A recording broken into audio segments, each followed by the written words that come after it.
Mas porque sim não é resposta, ampliar o nosso conhecimento sobre coisas importantes, inteligentes e interessantes é muito benéfico. Entender o que aconteceu no passado nos ajuda a entender o presente e passamos a ter um maior olhar crítico. Bem, vamos ver se conseguimos ajudar a Tayana. Mas antes de irmos direto a 1830, que tal entendermos o que aconteceu antes disso?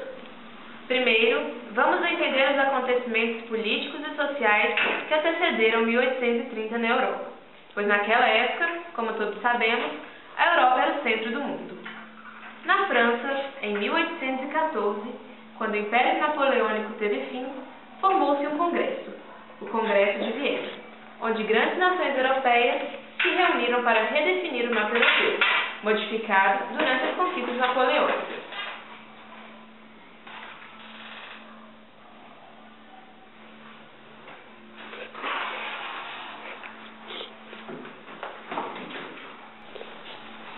Formou-se entre Áustria, Prússia, Rússia e França a Santa Aliança, que tinha por objetivo conter a Revolução Liberal disseminada por Napoleão e restaurar a antiga ordem absolutista e feudal. Porém, os ideais liberais já estavam difundidos, fortalecidos com a Revolução Industrial. E embora a Santa Aliança passasse a intervir em vários países europeus, não se conseguiu conter o ideal de liberdade. Espanha e Portugal faziam parte do acordo. Por isso, a Santa Aliança tinha o direito de intervir nas colônias desses países, caso elas tentassem libertar-se. Como durante o domínio napoleônico na Europa iniciara-se o processo de emancipação política das colônias ibéricas, a Santa Aliança tentou restabelecer o velho pacto colonial nesses países.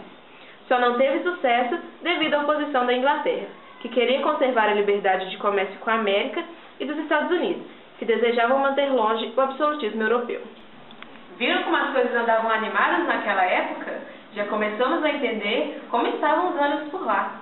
Vamos continuar o nosso raciocínio para entendermos os motivos que levaram aos principais acontecimentos de 1830. Na França, após o fim da Era Napoleônica, um novo regime absolutista foi imposto, que pôs retorno à dinastia Bourbon sob o comando do rei Luís XVIII. A partir de então, uma nova Constituição determinava que o rei fosse o representante máximo do poder executivo e que o poder legislativo seria organizado em sistema bicameral, onde a Câmara dos Pares seria ocupada por membros escolhidos pelo rei e a Câmara dos Deputados seria eleita através do voto censitário. Assim, toda a luta pela liberdade não teria significado nada. Sob a perspectiva política, a França se mostrava dividida em três grupos políticos: os ultras, defensores irrestritos da perspectiva absolutista; os bonapartistas, partidários do retorno de Napoleão Bonaparte ao governo; e os radicais, que buscavam a imediata retomada dos princípios transformadores de 1789. Em 1824, com a morte de Luís XVIII, agravaram-se as rivalidades políticas. Naquele ano, com o expresso apoio das alas políticas mais conservadoras de todo o país, o rei Carlos X passou a governar e a criar medidas que restaurassem o absolutismo do antigo regime.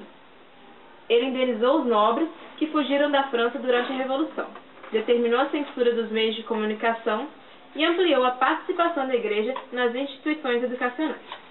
Seu governo durou até 1830, ano da Revolução, quando suas medidas de favorecimento dos nobres e repressão à burguesia se tornaram inaceitáveis. Agora, vamos falar detalhadamente sobre o ano de 1830 e seus principais acontecimentos. Antes, vamos entender a situação da França naquela época.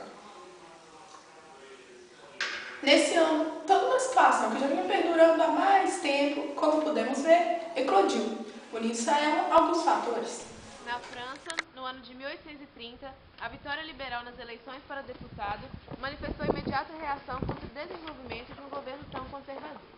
Entretanto, Carlos X não recuou e, por meio das chamadas Ordenações de Julho, impôs um decreto que retirou o cargo de todos os deputados eleitos, impôs a censura e modificou critérios eleitorais. Além das Ordenações de Julho, no ano de 1830, a França passava por uma grave crise na agricultura, acarretando alta dos preços dos alimentos e uma crise na indústria, provocando falências e desemprego.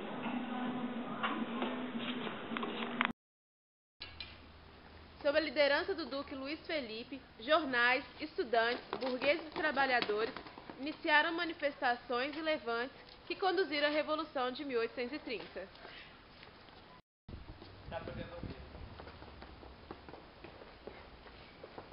Por meio da intensa ação de populares que organizaram as chamadas Jornadas Gloriosas, o rei Carlos X abdicou o trono, buscou imediato exílio na Inglaterra.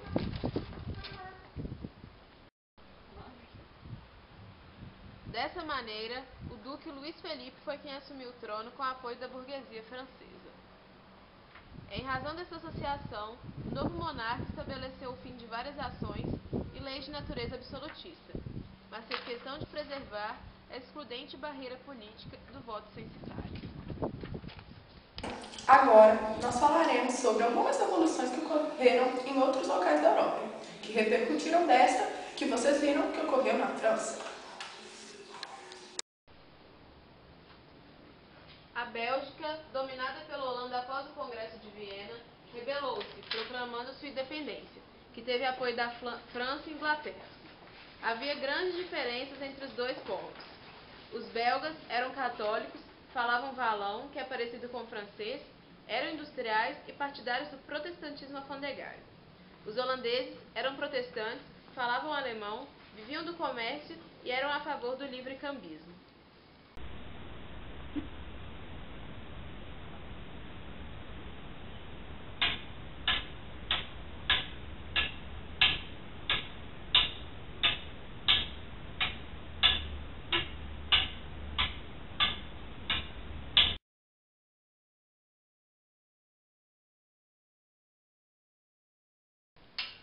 Em Portugal, Dom Pedro IV, que fora Dom Pedro I no Brasil, derrotou seu irmão Dom Miguel, assegurando os direitos de Dona Maria da Glória e a vigência de uma Constituição liberal.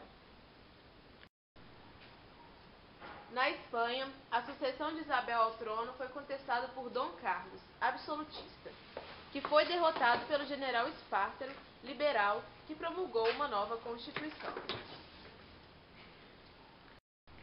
Essas revoluções provocaram um golpe violento na reação representada pela Santa Aliança, aniquilando-a. Como já vimos, as revoluções ocorridas na Europa naquele ano. Agora, vamos falar do que ocorreu no Brasil, que foi influenciado pela queda de Carlos X na França. A sedição de 1830 foi um movimento republicano ocorrido no Rio Grande do Sul. Organizado por João Manuel de Lima e Silva, comandante do 28º Batalhão de Caçadores.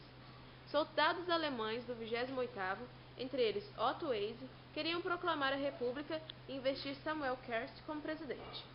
Os sediciosos foram logo presos. O inquérito da revolta não chegou a conclusão alguma, afora prender o major Otto Eise, 2 capitães e alguns civis da colônia, a maioria alemães, e que mais tarde foram soltos. Esse movimento foi um dos percussores da Revolução Farroupilha. Além disso, tivemos revolta dos povos contra o absolutismo de Dom Pedro I e sua abdicação em 1831. E aí, Laís, será que conseguimos ajudar o Caiano? Não sei, Ellen. Vamos ver.